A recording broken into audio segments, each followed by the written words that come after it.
Hello there, ladies and gentlemen, and welcome back to another video. Now, it's quite late actually while I'm recording, but I did see this on my Twitter today, and I thought that you might want to take a look at this.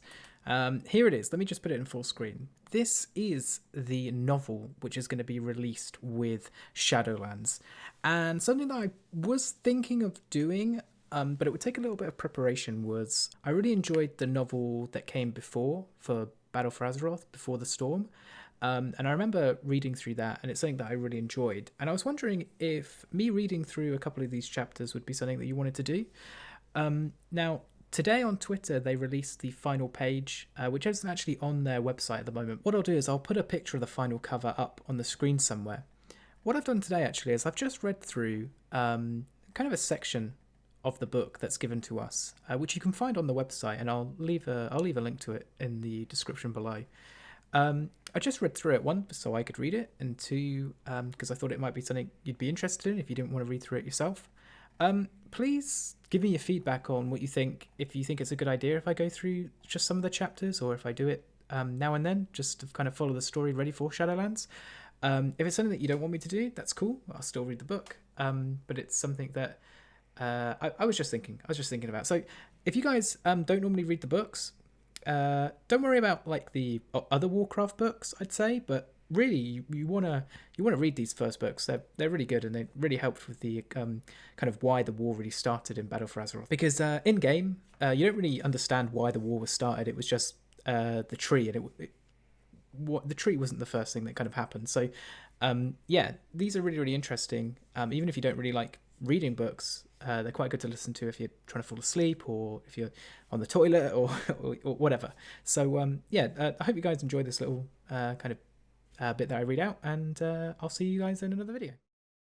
How many? The King of Stormwind listened to the final cathedral bells tolling. The afternoon's last rays of sunlight speared the stained glass windows above, casting mournful shadows across the high altar. It was a melancholy image, one that only widened the pit in Anduin's stomach. He waited in the echoes of bells while the soft-spoken Bishop Arthur, clad in all cream, black and gold, unlocked the door leading to the crypts beneath the Cathedral of Light. 6. The answer came from Anduin's close friend and trusted advisor, Gen Greymane, King of Gulneas. Or rather, SI7 discovered 6. No one can say how many were washed away by the tides.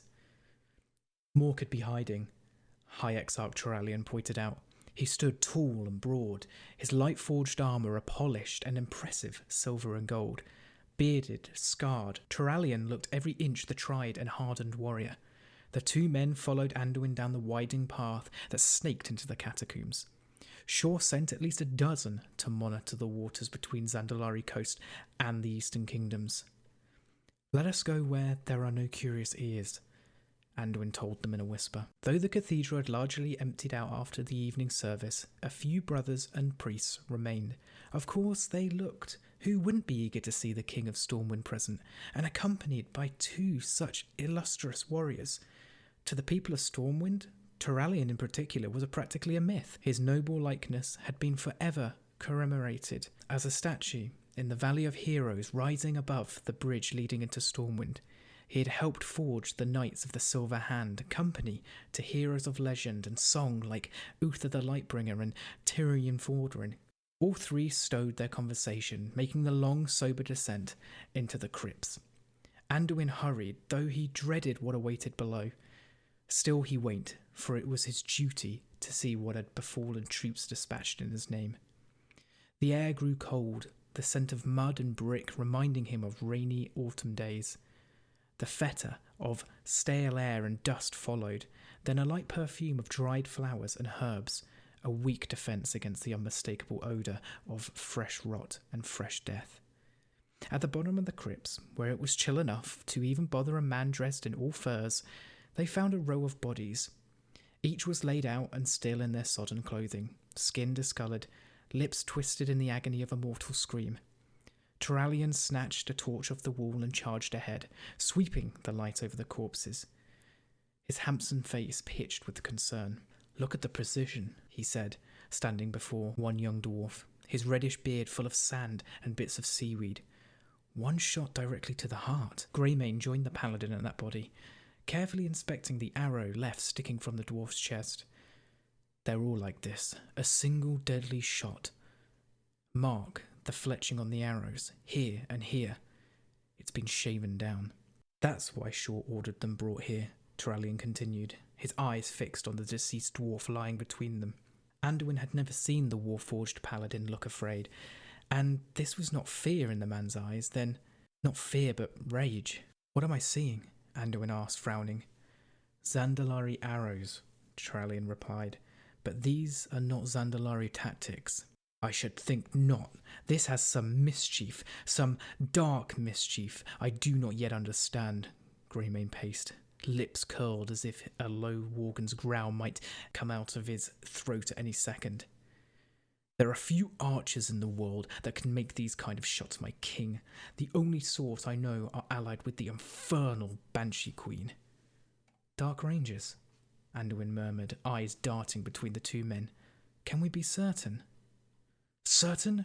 No, but I've seen a damn mess of their arrows in my time, and their style matches, and so does the accuracy, Greymane huffed, pacing faster, every bit the caged and furious wolf.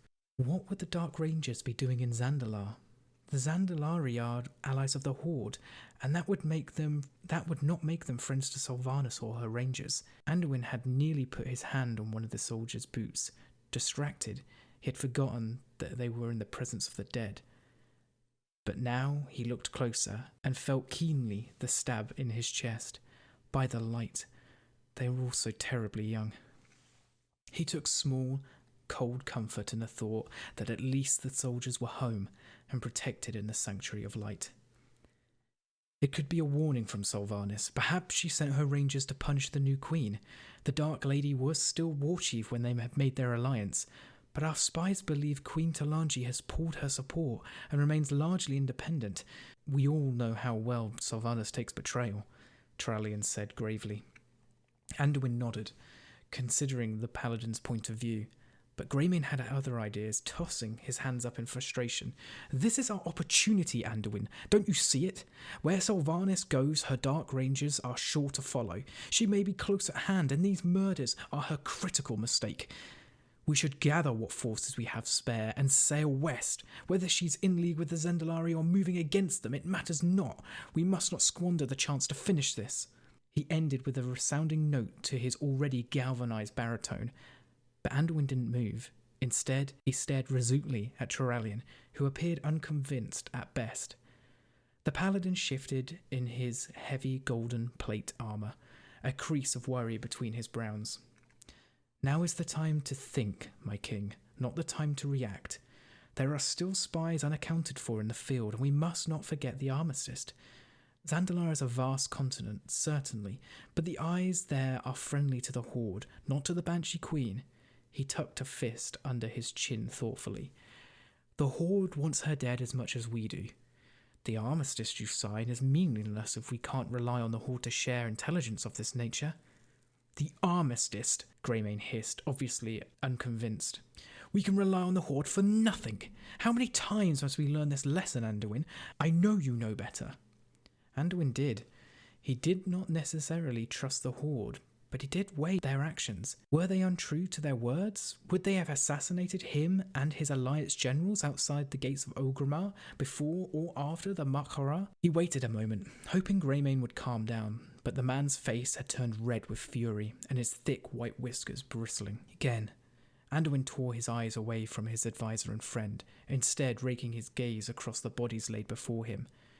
Rash action has harmed us far more than care and caution. I will not overcommit to what could be a diversion. High Exarch Turallion nodded his agreement. We must ask ourselves, why would Sylvanas go to Zandalar? What would she want there? What does it matter? Greymane thundered. You said it yourself, Turallion. The Zandalari Queen pledged herself to Sylvanas first. Perhaps that vow remains true. Perhaps she has turned her back on the Horde, and even now shelters the traitor and her soldiers. He gestured to the fallen spies. Perhaps these brave few were killed for discovering the truth.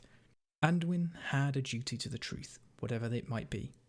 Both men provided opinions he valued. He could not deny that Turallion offered the more tempting take. Still, I reminded my noble friends, Anduin began softly, of a day not so long ago and not so far from here, a placid place in the Arathi Highlands, a gathering meant to be peaceful, a gathering meant to reunite families torn asunder by forces they could never have foreseen. He sighed, leaning forward, resting his knuckles on the edge of the stone slab.